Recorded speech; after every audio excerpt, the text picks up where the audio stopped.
Magandang hapon, nagbabalik ang Aksyon Weather. Umiral pa rin po sa buong bansa ang hanging amihan o northeast monsoon. Ito po ang hangin na nanggagaling pa dito sa nangyayabang parte ng Siberia, Russia. Hanggang Pebrero po o hanggang ngayong buwan ay iral po ang wind system na ito sa bansa.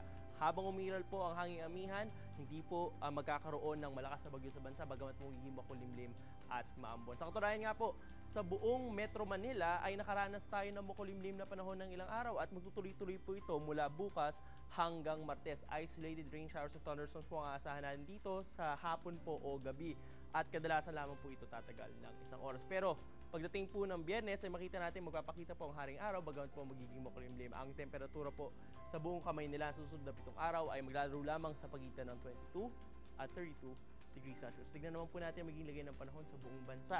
Dito sa may extreme northern Luzon, sa may Ilocos, Cagayan at sa may Cordillera ay magiging makulimlim po ang panahon. Pero sa may silangang bahagi po ng Luzon hanggang dito po sa may Katimugan Luzon, sa may Bicol region, makikita natin na magkakaroon po ng isolated rain showers and thunderstorms. Dito naman po sa may Masbate ay magiging makulimlim lamang ang panahon. Ang temperatura po ay sa pagitan ng 25 at 32 degrees Celsius. Tingnan po natin sa may Kabisayaan, makikita natin na dito po sa may Western Visayas at sa may Eastern Visayas ay magkapareho po ang lagay ng panahon dyan. Isolated rain showers and thunderstorms din po ang makikita natin. Punta naman po tayo dito sa may Mindanao na nahagip din po ng northeast monsoon o hanging amihan.